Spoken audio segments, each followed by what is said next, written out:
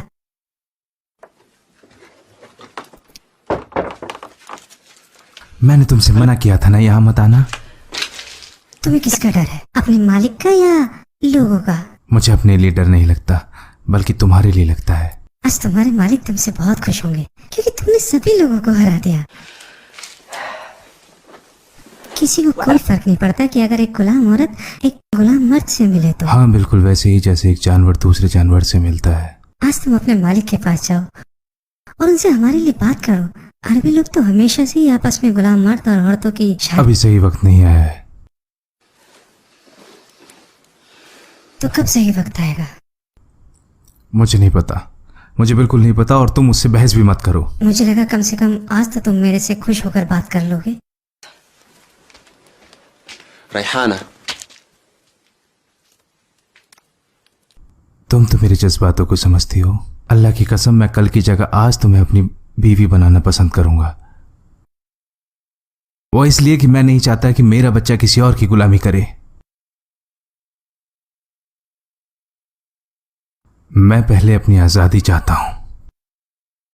क्या एक जानवर किसी के प्यार में पड़ के बच्चे पैदा कर सकता है? नहीं ना, बल्कि उसे तो और जानवरों के पास लाया जाता है ताकि ज्यादा से ज्यादा जानवर पैदा हो सके। तो मैं गुलामों की संख्या बढ़ा दूं? क्या तुम्हें आज भी लगता है कि जुबैर इब्न मुतैम तुम्हें आजाद कर देगा? शायद। तुम कौन सी दुनिया में जी रहे हो वाशी, मुझे पता नहीं। तुम ऐसी चीज की उम्मीद कर रहे हो जो शायद कभी नहीं होने वाली। जैसा अरब कहते हैं, इंसान मायूस होकर भी जी लेता है। मेरे लिए एक और रास्ता बचा है, और वो है मौत का रास्ता।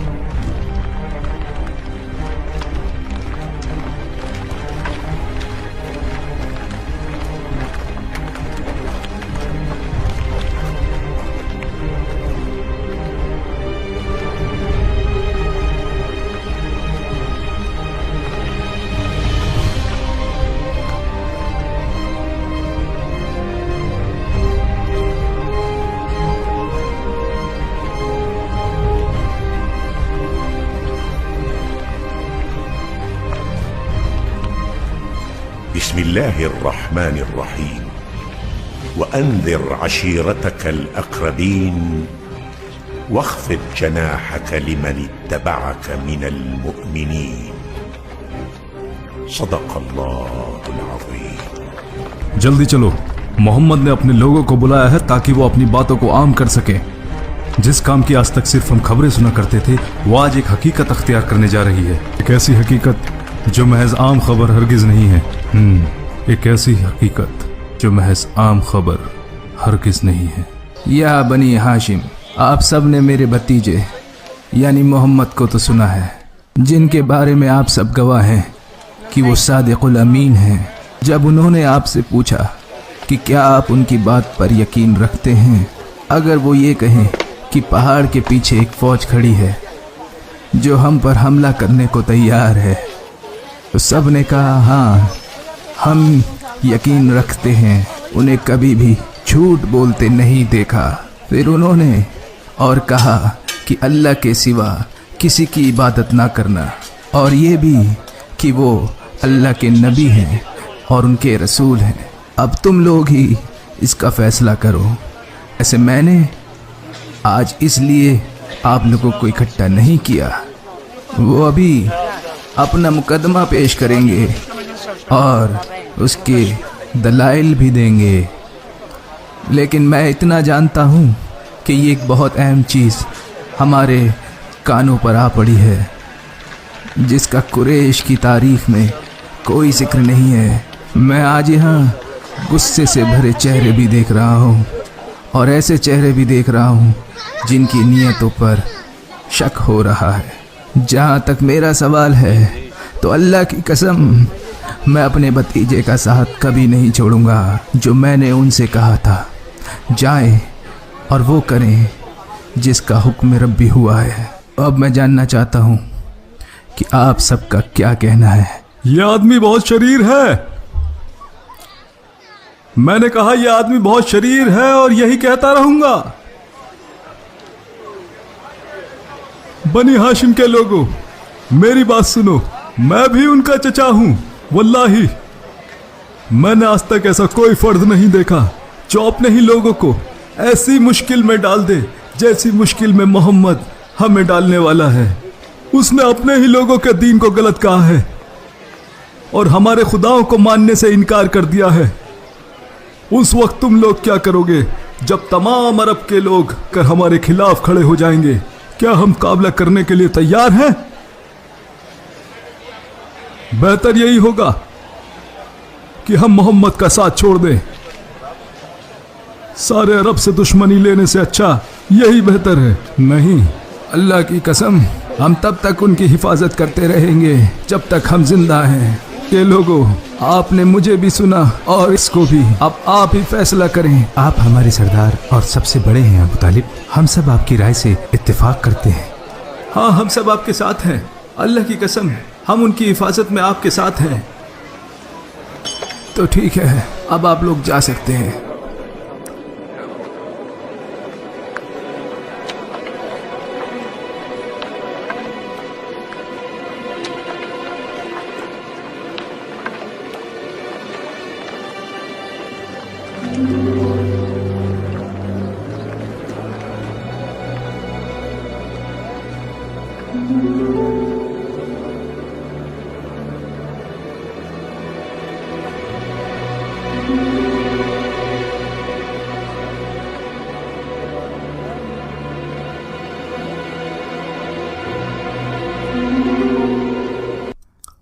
उमर, आप क्या सोचते हैं उनके दीन के बारे में? बिल्कुल वही जो आपको सोचना चाहिए, जो कुरैश के हर फर्ज को सोचना चाहिए, जो कोई भी सबको खुश और एक दूसरे के साथ देखना चाहता है और जिसको रिश्तेदारों के आपस में लड़ाई झगड़े बिल्कुल भी पसंद नहीं, यानी कि एक दूसरे के खिलाफ होना नापसंद है। क्योंकि अगर हम ऐसा नहीं सोचेंगे तो सारे अरब मिलकर हमें नोच खाएंगे। क्या आपको लगता है कि ऐसा होगा? मुझे पूरा यकीन है। तुम्हें क्या लगता है कि ये सिर्फ बातें हैं जो चंद लोग मांग लेंगे और चंद लोग ठुकरा देंगे? हम हरम के निगहबान लोगों में से हैं ज़ैद। उनके नज़दीक हमारी इताअत करना उनके मजहब का हिस्सा है और बाकी अरब इस हरम की वजह से हमारी इज्जत और तकरीम करते हैं। और जो कोई भी हमारी ख्वाहिशों के खिलाफ जाने की सोचे वो यही समझता है कि वो हमारे खुदाओं के खिलाफ जा रहा है।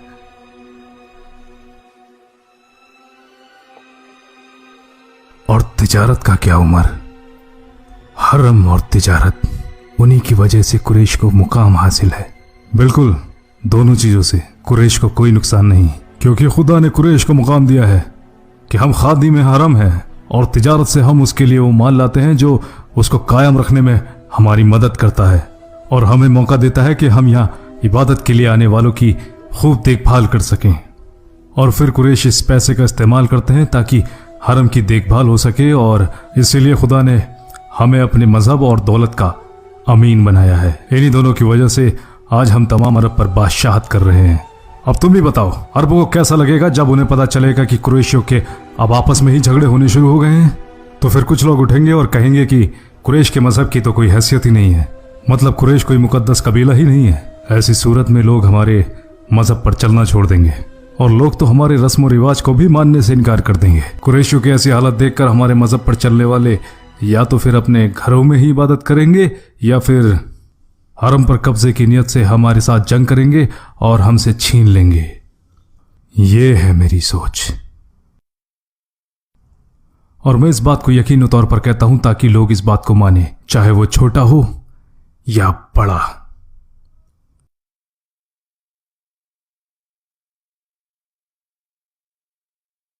क्या बात है, वहां कुरैश के बड़े लोग मजलिस कर रहे हैं, आओ मेरे साथ चलो। दारुल नदवा में इस बात पर बात करने के लिए सारे लोग इकट्ठा हुए हैं। अभी जैसा आपने कहा कुरैश के बड़े, मेरा वहां क्या काम? ये आप क्या कह रहे हैं?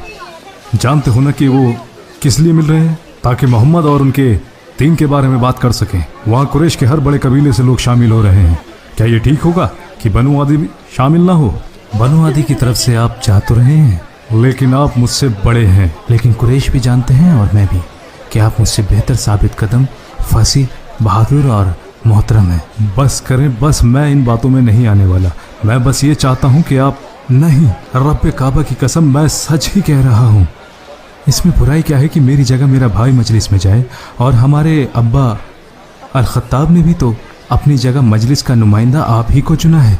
बनु आदि कबीला इस बात की तस्लीम करते हैं और आपकी फैसलों की इज्जत करते हैं, और इस बात से कुरैश भी तो खुश हैं।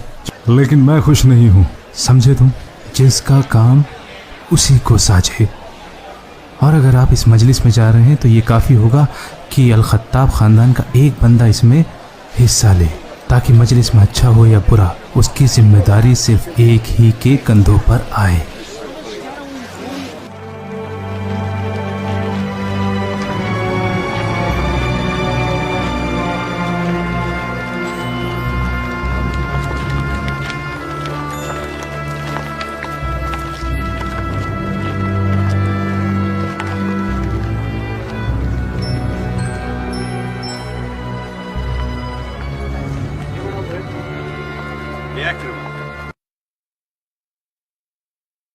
तुम लोग यहाँ खेल रहे हो जबकि अंदर सभी बड़े अहम मौजू पर बात कर रहे हैं, मोहम्मद के बारे में। क्या तुम कुछ नहीं कहोगे कि वो अपनी अकल से मसले हल कर दें, वरना हम अपनी तलवार से तो कर ही देंगे।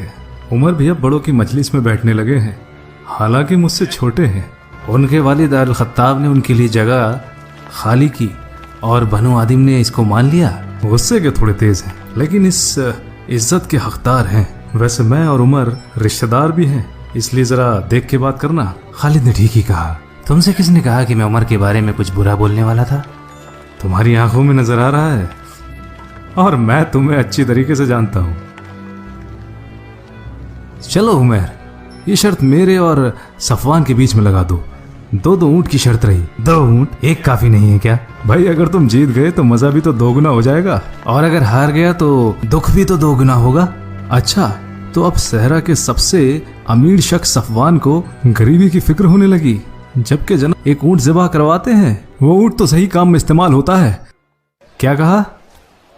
तुम लोगों को खिलाते हो ताकि लोग तुम्हें लक़ब दें, सफवान इब्ने उमैया बड़ा मालदार है। भाई जो भी ऐसा कहता है ठीक ही तो कहता है। जानते भी हो लोग अम्र इब्ने आस के बारे में क्या कहते हैं? जब लोग किसी उलझन में पड़े हों और कोई रास्ता समझ ना आए तो सभी अम्र के पास आ जाते हैं। पता नहीं लोग